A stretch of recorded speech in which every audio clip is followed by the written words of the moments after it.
बिस्मिल्लाहिर्रहमानिर्रहीम।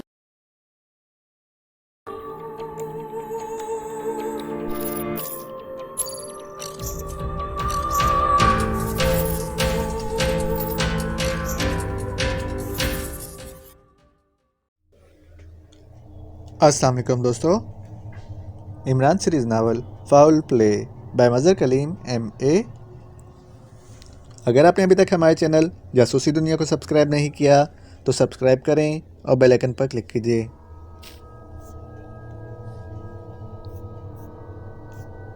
रॉबर्ट ने ऑर्गेनाइजेशन का चीफ बॉस बनने के लिए पहले ही मुकम्मल प्लानिंग कर रखी थी।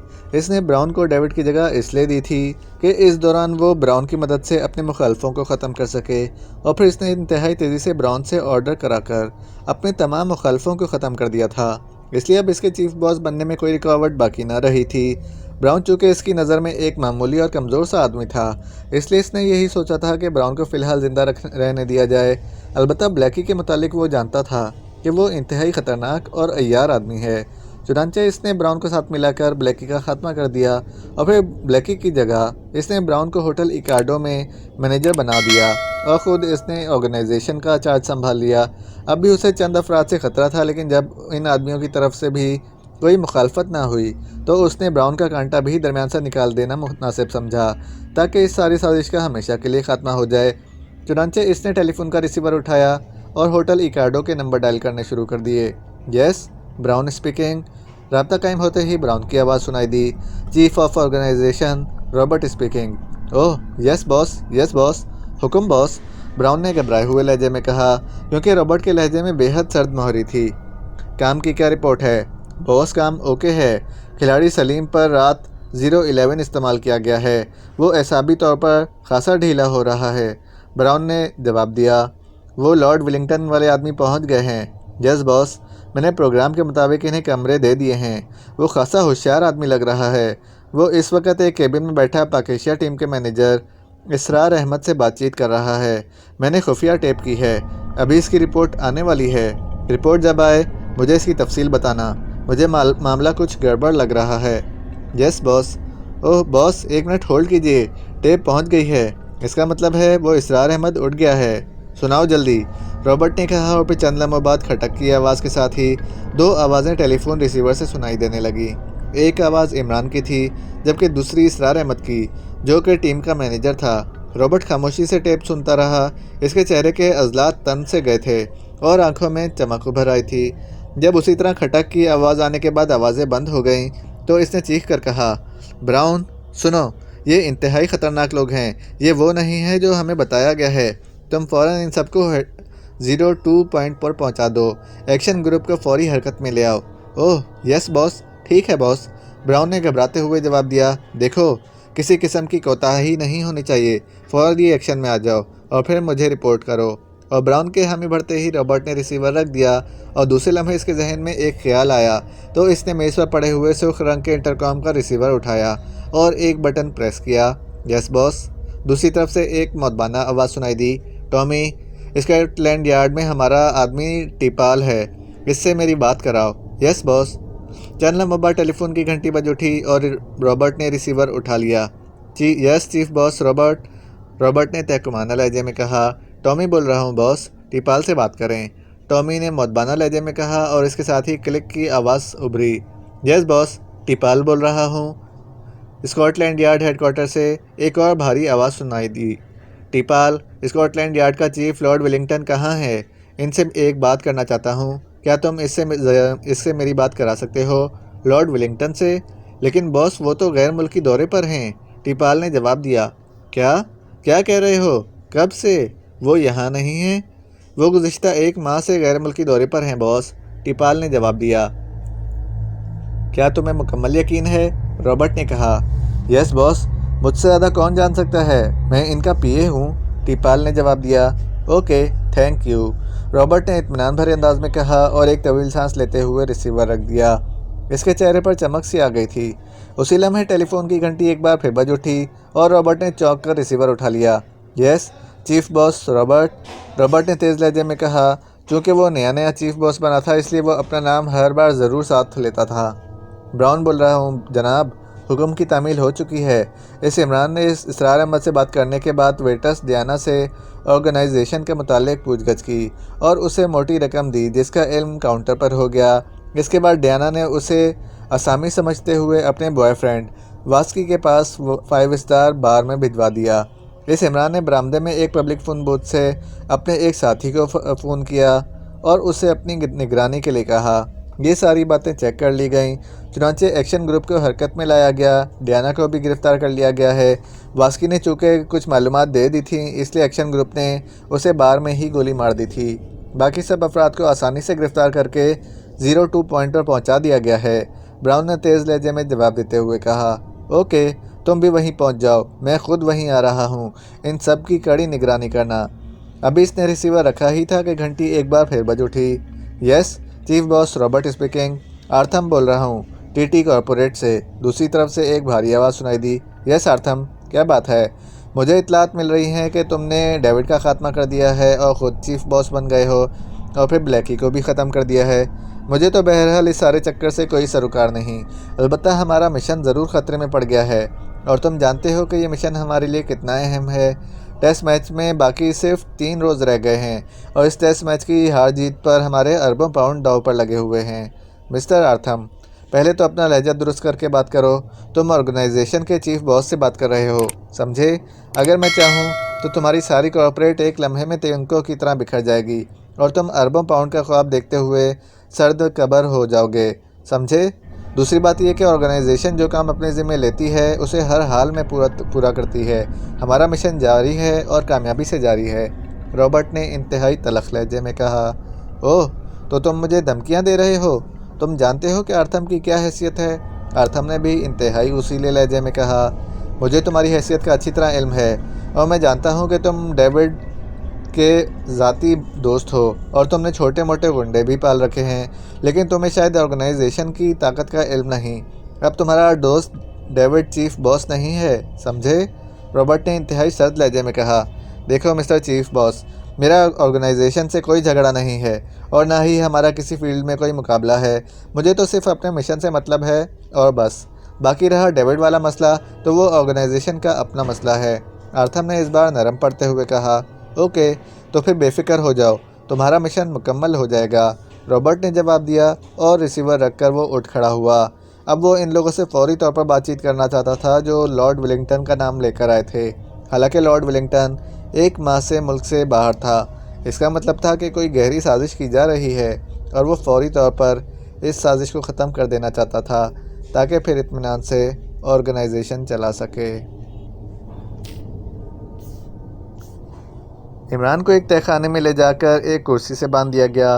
गो से बांधने वालों ने अपनी तरफ से बाकायदा रस्सियों से बांधा था, लेकिन इमरान इनके अनाड़ीपन पर हैरान रह गया क्योंकि इन्होंने गांठ ऐसी आम सी दी थी कि इमरान जब चाहता बाजुओं को एक मखसूस झटका देकर रस्सी खोल सकता था। उसे नाखूनों में लगे हुए ब्लेड इस्तेमाल करने की ज़रूरत ही नहीं थी। ब्लैक ज़ीरो को भी साथ वाली कुर्सी पर इसी तरह बांध दिया गया था। ये एक बड़ा हॉल कमरा था जो हर किस्म के साजो सामान से आरी था। बस सपाट दीवारें थीं और दरमियान में 5-6 कुर्सियां मौजूद थीं। हॉल कमरे का एक ही दरवाज़ा था। इमरान और ब्लैक ज़ीरो को बांधने के बाद वो लोग दरवाज़ा बंद करके बाहर चले गए तो इमरान ने बाजुओं को मखसूस अंदाज में झटका दिया। उकुब में बंधी हुई गांठ खुल गई और रस्सियाँ ढीली पड़ गईं। अब बज़ाहिर रस्सियाँ बंधी हुई नज़र आ रही थीं, लेकिन अब इन रस्सियों से फौरी तौर पर निजात हासिल करना इमरान के लिए कोई मसला ना था। अपनी रस्सियाँ एडजस्ट करने के बाद इमरान ने ब्लैक ज़ीरो को भी हिदायत दी और ब्लैक ज़ीरो भी रस्सियों को उसी पोजीशन पर ले आया। उसी लम्हे दरवाज़ा खुला और इस बार दरवाज़ा में दाखिल होने वालों को देखकर इमरान चौंक पड़ा क्योंकि सफदर, कैप्टन शकील, जूलिया रिवॉल्वरों की जद में हाथ सर पर रखे अंदर दाखिल हुए। वाह, पूरी बारात आ रही है, वेरी गुड।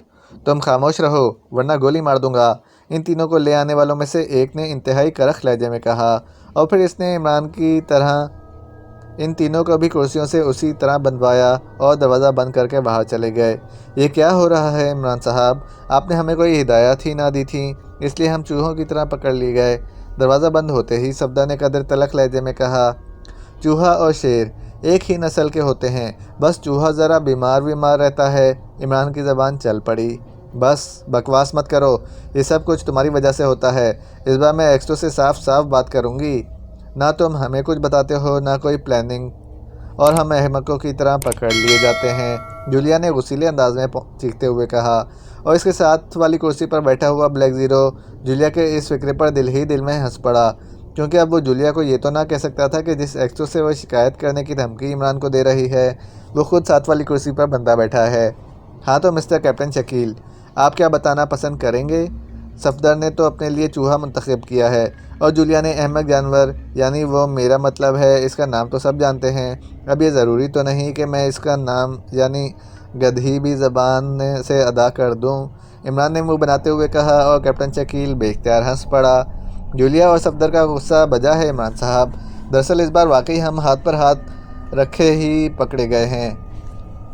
कैप्टन शकील ने हंसते हुए कहा, अरे बाप रे, बड़ा खौफनाक इंतखाब है तुम्हारा, यानी हाथ पैर ही ना हिल सके। ऐसी सूरत तो सिर्फ लाश की ही हो सकती है, इमरान ने ज़बरदस्ती मतलब निकालते हुए कहा। और फिर इससे पहले कि कोई इसकी बात का जवाब देता, दरवाज़ा खुला और एक लंबा तड़ंगा नौजवान अंदर दाखिल हुआ। इसने स्याह रंग का सूट पहना हुआ था। इसके पीछे दो आदमी थे जिन्होंने हाथों में मशीन गनें पकड़ी हुई थीं, और वो अंदर दाखिल होते ही दरवाजे की दोनों साइडों पर दीवार के साथ पुष्ट लगाकर खड़े हो गए। वो दोनों के पीछे जो नौजवान अंदर दाखिल हुआ उसे देखकर इमरान चौंक पड़ा, क्योंकि ये होटल इकार्डो का मैनेजर ब्राउन था। यही लोग हैं ब्राउन जिन्होंने लॉर्ड विलिंगटन की टिप देकर कमरे हासिल किए थे। लंबे तड़ंगे नौजवान ने इंतहाई करख लहजे में ब्राउन से मुखातिब होकर कहा, यस बॉस, ये 5 अफराद हैं। ब्राउन ने मौजबाना लहजे में जवाब देते हुए कहा, मशीन गन मुझे दिखाओ। बॉस ने मुड़कर एक मशीन गन बरदार से मुखातिब होकर कहा, और मशीन गन बरदार ने बड़े मौजबाना अंदाज में मशीन गन इसके हाथ में दे दी। इमरान के असाब तन गए। वह फौरी रिएक्शन में आने के लिए तैयार हो गया था, लेकिन मशीन गन देने के बाद बॉस ने इमरान और इसके साथियों की तरफ मुतवज्जा होने की बजाय अपना रुख ब्राउन की तरफ फेर लिया। ये बताओ ब्राउन, के डियाना और इसके वास्की ऑर्गेनाइजेशन के मुतालिक मालूमात किसने बहम पहुँचाई थी? डियाना और वास्की? हाँ, और सुनो, मुझे ये जवाब ना देना कि तुमने ऐसा नहीं किया, क्योंकि मेरे पास तस्दीक शुदा रिपोर्ट है कि डियाना पिछली रात तुम्हारे कमरे में रही है, और तुमने इस रात दिल भर कर शराब पी थी। बॉस के लहजे में गुर्राहट और ज़्यादा ऊद कर आई थी। बब बॉस, मैंने शऊरी तौर पर तो शऊरी और लाशऊरी का चक्कर ऑर्गेनाइजेशन की नज़रों में बेमायनी है। तुमने मखसूस राज लीक आउट किया है, इसलिए अब तुम्हारी सज़ा मौत है, बॉस ने कहा। और फिर इससे पहले कि ब्राउन कुछ कहता, बॉस ने ट्रैगर दबा दिया, और दूसरे लम्हे मशीन गन का पूरा बर्स्ट ब्राउन के सीने पर पड़ा, और वो किसी लट्टू की तरह घूमता हुआ फर्श पर जा गिरा। उसे चीखने की भी मोहलत ना मिली थी। इस गद्दार की लाश ले जाकर भट्टी में डाल दो, बॉस ने चीखते हुए दूसरे मशीन गन बरदार से कहा, और वो सर हिलाता हुआ तेज़ी से आगे बढ़ा, और इसने झुककर फर्श पर पड़ी हुई ब्राउन की लाश उठाई और उसे कंधे पर डालकर दरवाजे से बाहर निकल गया। उसने अपनी मशीन गन दूसरे आदमी को देने की बजाय अपने कंधे पर ही लटका ली थी, इसलिए इसके जाने के बाद अब कमरे में सिर्फ वो बॉस ही मुसल्ला रह गया था, जबकि दूसरा आदमी खाली हाथ खड़ा था, क्योंकि इसकी मशीन गन बॉस के हाथ में थी। हाँ, अब तुम बताओ कि तुम लोग कौन हो और यहाँ किस मकसद के लिए आए हो। लेकिन पहले मेरी ये बात सुन लो कि मुझे ये बताने की ज़रूरत नहीं कि तुम लॉर्ड विलिंगटन के आदमी हो, क्योंकि मैंने तस्दीक कर ली है कि लॉर्ड विलिंगटन गुज़िश्ता 1 माह से मुल्क से बाहर हैं। और इसकी बात सुनकर इमरान ने एक तवील सांस लिया। वाकई इससे हिमाकत हो चुकी थी। उसे चाहिए था कि लॉर्ड विलिंगटन की टिप देने से पहले इसकी यहाँ मौजूदगी तो कंफर्म कर लेता, और ये वो आसानी से कर सकता था। सुनो मिस्टर, पहले तुम ऑर्गेनाइजेशन में अपना ओहदा बताओ ताकि मुझे मालूम हो सके कि मैं किससे बात कर रहा हूँ। इमरान ने इंतहाई संजीदा और बावकार लहजे में कहा, तुम्हें ओहदे से क्या मतलब? सुनो, मेरे पास इतना वक्त नहीं है, इसलिए मुख्तसर वक्त में तुम अपने मुतालिक सब कुछ बता दो, वरना तुमने देख ही लिया है कि जब मैं अपने आदमी के साथ ये सलूक कर सकता हूँ, और तुम तो बहरहाल अपने आदमी नहीं हो। नौजवान ने करख लहजे में कहा, सुनो मिस्टर, तुम्हारा जो भी ओहदा है, मेरी ऑर्गेनाइजेशन से कोई मुखालफत नहीं है। अगर मेरी ऑर्गेनाइजेशन से मुखालफत होती तो कम अज़ कम मैं ऑर्गेनाइजेशन के होटल में ना आकर रहता। मेरी मुखालफत टीटी कॉर्पोरेट के बॉस आर्थम से है। आर्थम से तुम्हारी क्या मुखालफत हो सकती है? नौजवान ने चौंकते हुए कहा, इसीलिए तो मैंने पहले कहा था कि अपना ओहदा बताओ। मैं ऑर्गेनाइजेशन का चीफ बॉस रॉबर्ट हूँ। अब बोलो। Chief boss Robert? ये कैसे हो सकता है? चीफ बॉस तो डेविड है, मुझसे पहले वही था, लेकिन अब वो ख़त्म हो चुका है, अब मैं हूँ। बोलो। ओह अच्छा, वेरी गुड। फिर तो मसला सीधा हो गया। सुनो, हमारा ताल्लुक पाकिस्तान सीक्रेट सर्विस से है। हमें इतलात मिली है कि टीटी कोऑपरेट का चीफ बॉस ऑर्थम एक बैनुल-अक़वामी मुजरिम तंजीम रेड स्टार के साथ मिलकर पाकिस्तान के खिलाफ एक साजिश में शरीक है। हम इस आर्थम पर हाथ डालना चाहते थे, लेकिन हमें इसका सही हदूद अरबा मालूम न था।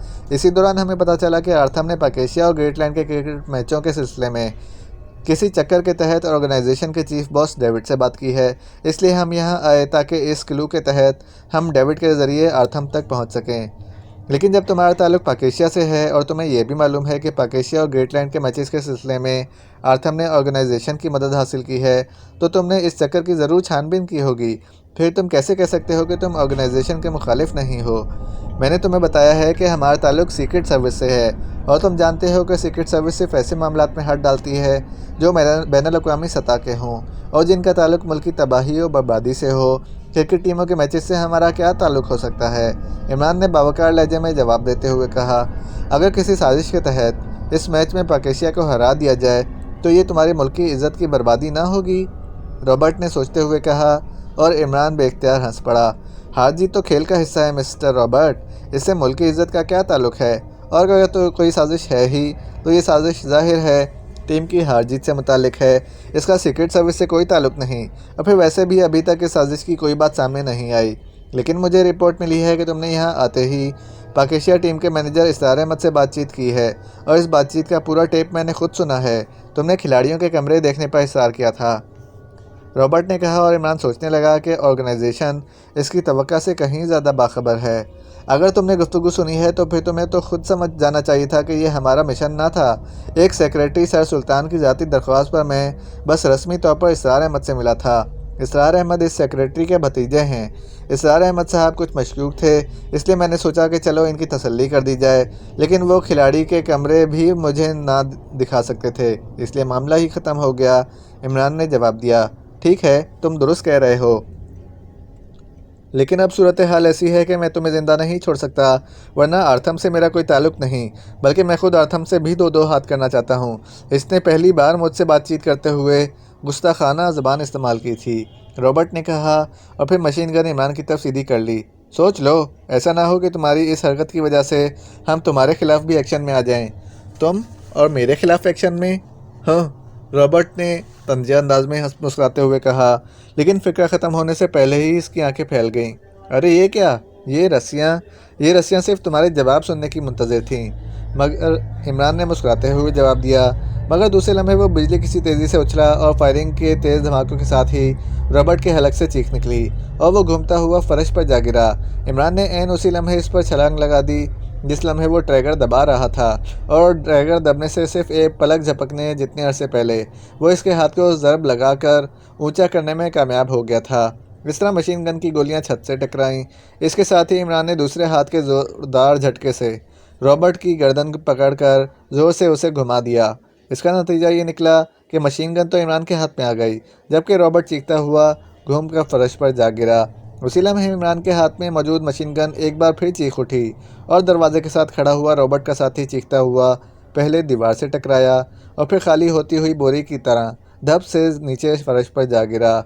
इसका हाथ सूरत हाल देखकर जेब की तरफ जा रहा था, इसलिए इमरान ने इस पर पूरा बर्स्ट ही खोल दिया था।